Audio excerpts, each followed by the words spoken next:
Si nos paramos a pensar, cada mapa es en realidad una historia. Es una forma muy concreta de representar nuestro mundo, que es increíblemente complejo, sobre una superficie simple y plana. Hoy vamos a sumergirnos en la ciencia que hay justo detrás, en los cimientos de cómo se cuentan esas historias. Vamos a hablar de topografía. Muy bien. Para entenderlo todo bien, esta será nuestra hoja de ruta. Primero vamos a sentar las bases, el concepto de topografía. Después veremos cómo medimos el terreno, cuál es el lenguaje que usamos. A continuación, el gran reto, cómo lo dibujamos en un mapa. Y para terminar, nos centraremos en un sistema que lo ha unificado prácticamente todo, la proyección UTM. Empecemos por la primera parte. Cuando hablamos de topografía, ¿de qué estamos hablando exactamente? ¿Cuál es su objetivo? Pues la clave, como casi siempre, está en la propia palabra. Viene del griego topos, que significa lugar, y grafos, que es descripción. Así de simple y a la vez de complejo.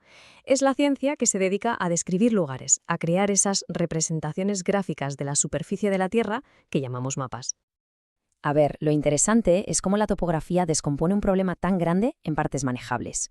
Primero, tenemos la planimetría. Su trabajo es situar cada punto en un plano horizontal, darnos sus coordenadas X e Y. Es como dibujar el contorno visto desde arriba. Luego entra en juego la altimetría, que añade la tercera dimensión, la altura, la coordenada Z. Y finalmente, la taquimetría lo une todo, combinando las dos anteriores para darnos una ubicación tridimensional, X y Z, súper precisa. Este método integrado es fundamental, por ejemplo, en la agrimensura, que lo utiliza para medir y gestionar terrenos agrícolas. Claro, para poder describir algo con precisión, todos tenemos que hablar el mismo idioma. En topografía, ese lenguaje común son las unidades de medida. Sin ellas, no hay mapa posible. El punto de partida, lo más fundamental de cualquier medición topográfica, es la distancia lineal. Da igual si estamos midiendo el largo de una parcela o la diferencia de altura entre dos montañas. La unidad de referencia en el sistema internacional es siempre el metro. Y aquí la cosa se pone interesante, porque para los ángulos no hay una única forma de medirlos. El sistema que conocemos todos es el sexagesimal, el del círculo de 360 grados. Pero en topografía es muy común usar el sistema centesimal, que divide el círculo en 400 grados. ¿Y por qué esta complicación? Pues porque al ser un sistema decimal facilita muchísimo los cálculos. Dividir un grado centesimal en partes es mucho más sencillo e intuitivo para los instrumentos de campo. Y luego, por otro lado, están los radianes, que es el lenguaje que hablan los ordenadores y el software para todos los cálculos matemáticos internos. Al final, lo que importa es quedarse con esta equivalencia. Es la piedra angular de las conversiones. Da igual cómo dividamos el círculo. Estos tres valores representan exactamente lo mismo, una vuelta completa. Saber pasar de uno a otro es fundamental en cartografía. Y si hablamos de superficies, sobre todo en agronomía o gestión del territorio, la hectárea es la reina. ¿Qué es una hectárea? Pues 10.000 metros cuadrados. Para que nos hagamos una idea, un cuadrado de 100 metros por 100 metros. Es una unidad que nos da una escala mucho más tangible cuando hablamos de grandes extensiones. Bien, ya tenemos claro cómo medir, qué unidades usar, pero ahora llega el verdadero rompecabezas de la cartografía. ¿Cómo pasamos toda esa información de un planeta esférico, tridimensional, a un mapa plano de 2 dimensiones? Este es el quid de la cuestión. Y el problema es doble, porque la Tierra ni siquiera es una esfera perfecta, es un elipsoide, un poco más ancha en el ecuador y achatada por los polos. Esto hace que sea matemáticamente imposible crear una representación perfecta, 1 a 1, en una simple hoja de papel. Y esto nos obliga a lo que se conoce como el compromiso del cartógrafo. No hay escapatoria.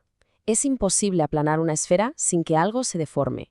O se deforman las áreas, o las distancias, o los ángulos, o un poco de todo. Por eso, cada mapa es una decisión. Se elige qué propiedad es la más importante de conservar según el uso que se le vaya a dar a ese mapa. Para solucionar este dilema, los cartógrafos han desarrollado 3 grandes familias de proyecciones. La idea es proyectar la superficie terrestre sobre una figura geométrica simple que sí se puede desplegar sin romperse. Si usamos un plano, es ideal para representar zonas polares. Si usamos un cono, funciona genial para continentes en latitudes medias. Y si usamos un cilindro, bueno, esa es la base de los mapamundis que todos conocemos. Cada una es una solución diferente, con sus ventajas y sus propias distorsiones. Entonces, con todas estas opciones, ¿cómo se crea un sistema que sea coherente y útil para todo el planeta? Pues una de las soluciones más extendidas y brillantes es la proyección UTM. Las siglas UTM significan Universal Transversa de Mercator. Es en esencia una proyección cilíndrica, pero con un giro muy inteligente. La clave está en la palabra transversa. En lugar de colocar el cilindro vertical rodeando el ecuador, se coloca de lado, en horizontal. Este pequeño cambio lo convierte en el estándar mundial para casi todos los mapas topográficos detallados que se usan hoy en día.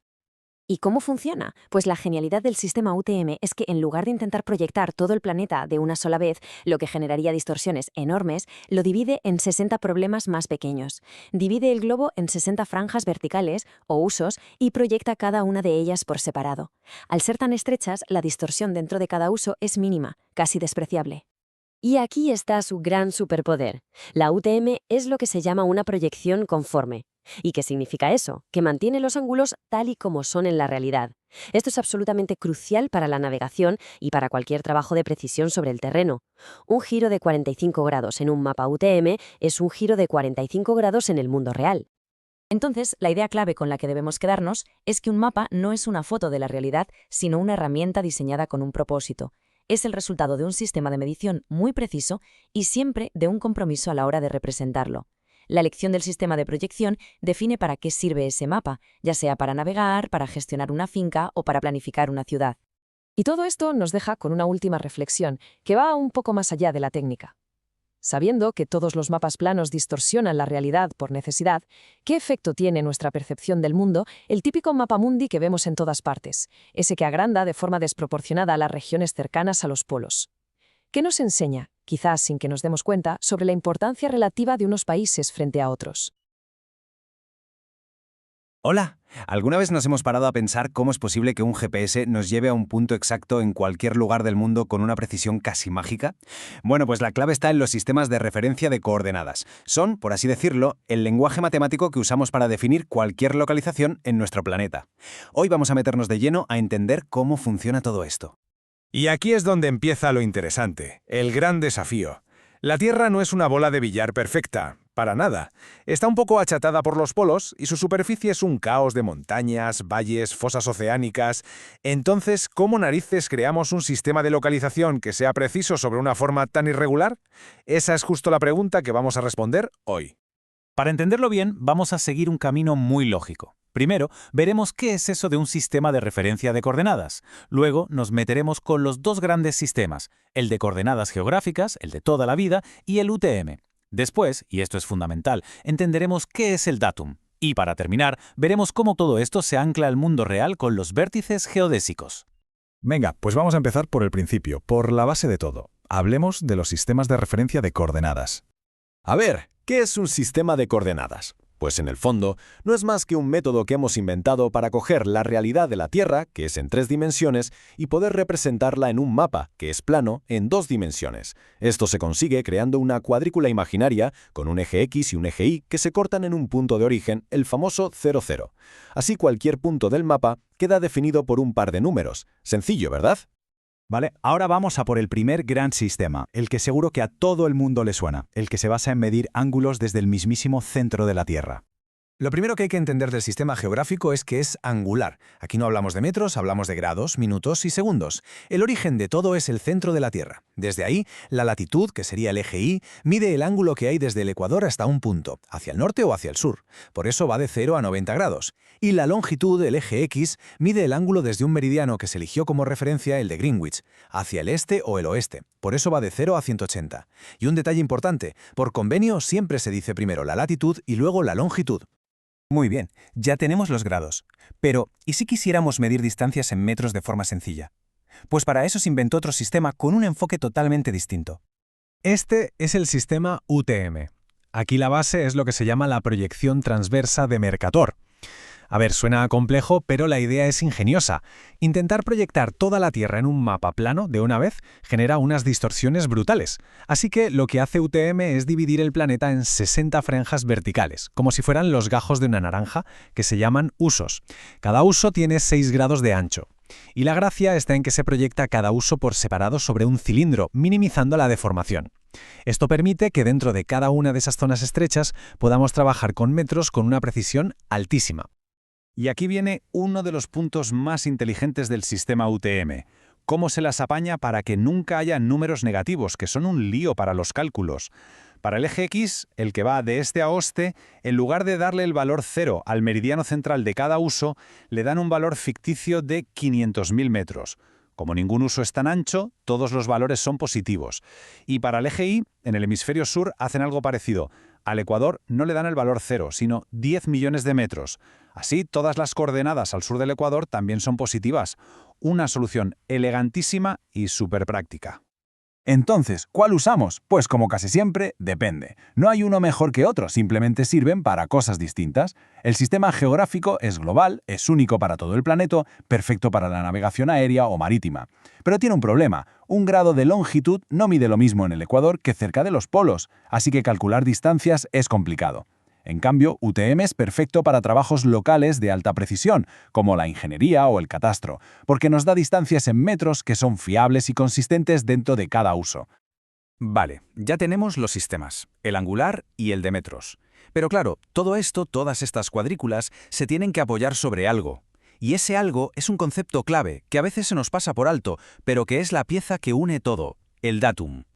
Y esto nos lleva de vuelta a la pregunta del principio, ¿recordamos?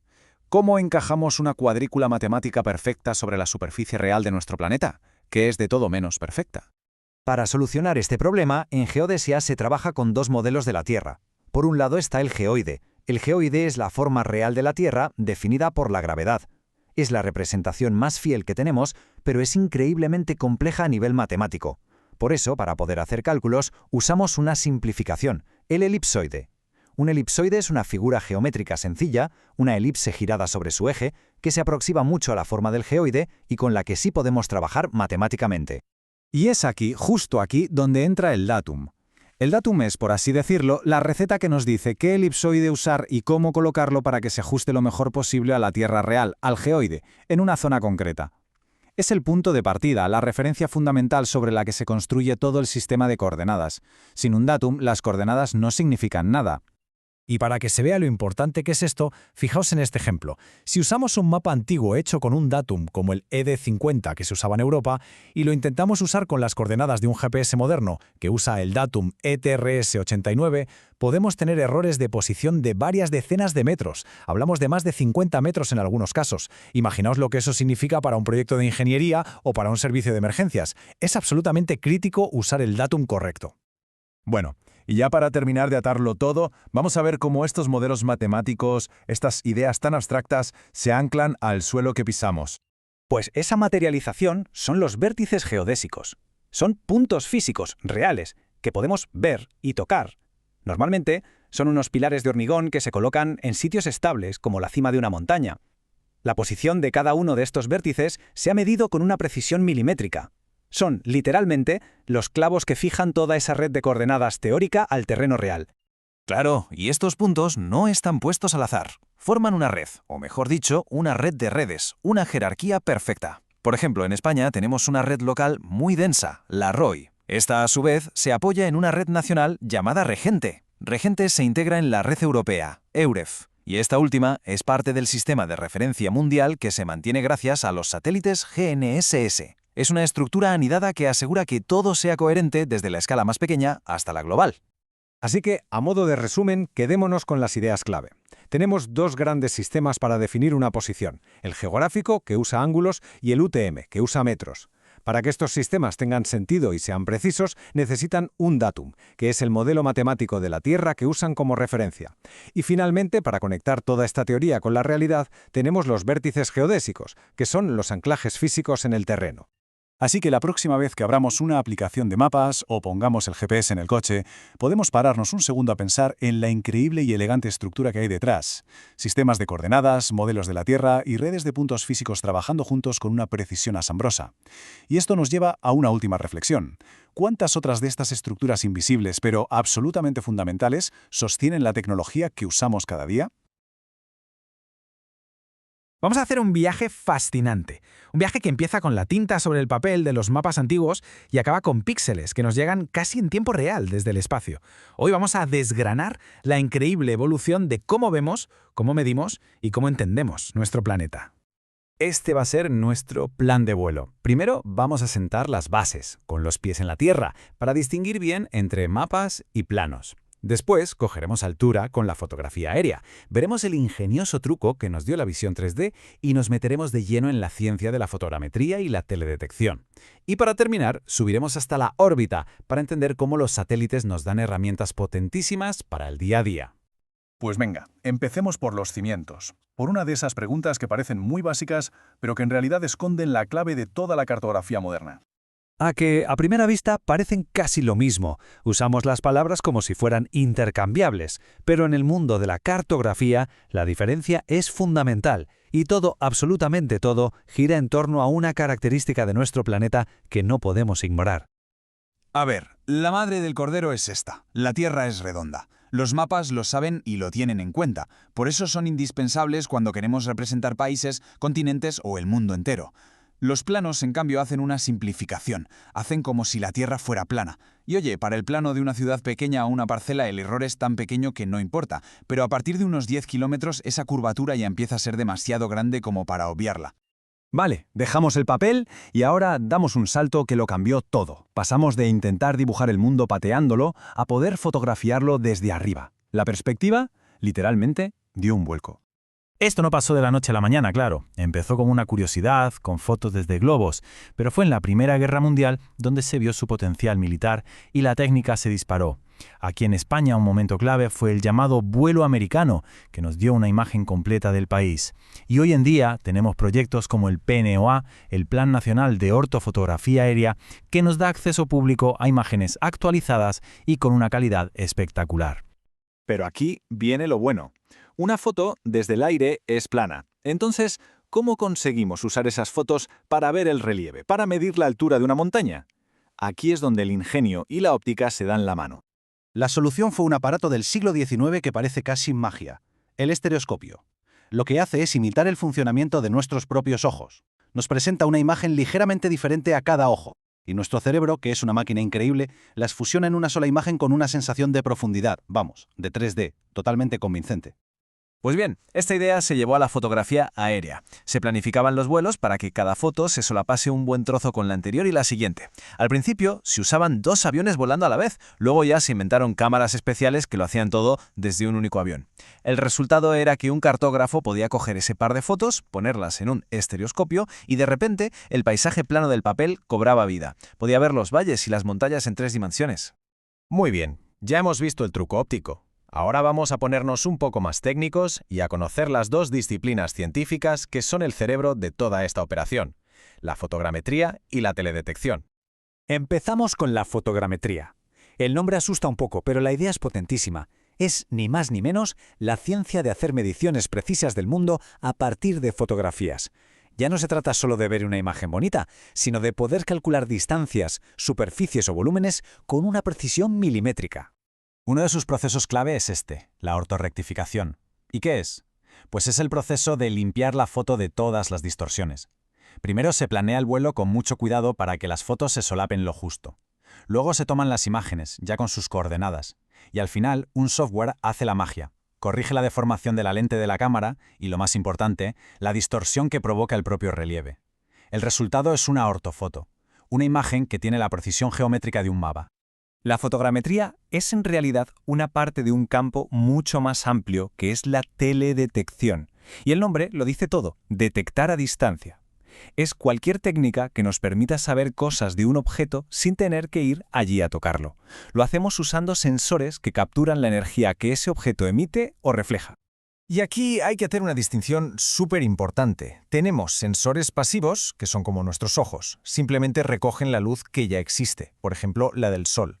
Una cámara de fotos normal es un sensor pasivo. Y luego están los sensores activos. Estos son más como un murciélago. Lanzan su propia energía, un pulso de láser en el caso del LIDAR, por ejemplo, y miden lo que les llega de vuelta. La gran ventaja es que pueden funcionar de noche o incluso atravesar la vegetación. Claro, si podemos poner estos sensores tan sofisticados en aviones, el siguiente paso es bastante lógico, ¿no? Ponerlos aún más arriba, en órbita. Y con esto entramos de lleno en la era de la observación global de la Tierra.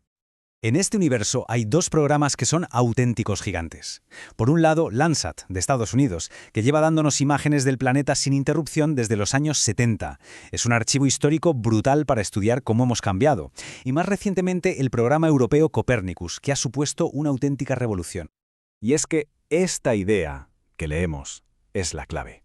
La misión de Copernicus no era solo acumular datos para unos pocos elegidos. Su objetivo era y es hacerlos públicos, abiertos y gratuitos para todo el mundo. Esto ha democratizado el acceso a una escala que era impensable hace unas décadas. Para que nos hagamos una idea de la potencia de esto, fijémonos en los satélites Sentinel-2 de Copérnicus. No ven sol en rojo, verde y azul como nosotros. Capturan la realidad en 13 bandas espectrales, lo que les permite ver cosas como la salud de la vegetación o la humedad del suelo. Y encima pasan por el mismo sitio cada 2 o 3 días con una resolución de 10 metros. Es una capacidad de seguimiento extraordinaria. Muy bien, tenemos una avalancha de datos de altísima calidad llegando desde el espacio. ¿Y ahora qué hacemos con ellos? Vamos a terminar con un ejemplo muy concreto y muy potente de cómo toda esta tecnología se convierte en conocimiento útil. Hablemos del NDEUGI. Suena a fórmula química, ¿verdad? Índice de vegetación de diferencia normalizada. Pero en el fondo es un concepto muy elegante. Es un cálculo que se hace usando cómo reflejan las plantas la luz roja y la infrarroja. En resumen, es un chivato muy fiable de si una planta está sana y tiene mucha actividad o si está pachucha. Y lo mejor de todo es que interpretarlo es súper intuitivo. Es casi un semáforo para la vegetación. Si vemos un verde brillante, significa que ahí hay plantas sanas y a tope. Si los tonos son más amarillentos o apagados, esa vegetación está sufriendo algún tipo de estrés. Y las zonas blancas o muy pálidas, pues simplemente nos dicen que ahí no hay vegetación. Es suelo, roca o una ciudad. Las aplicaciones de esto son enormes. Permite a los agricultores vigilar sus cultivos casi planta por planta, a los gobiernos evaluar el impacto real de una sequía en tiempo real, o a los gestores forestales controlar la salud de los bosques. Es una herramienta de gestión potentísima. El viaje ha sido largo. Hemos pasado de un plano a mano alzada a tener un flujo constante de datos digitales de todo el planeta.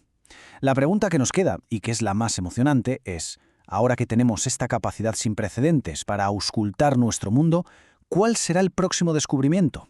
¿Qué seremos capaces de ver mañana? El futuro de esta visión, desde luego, esté por escribirse.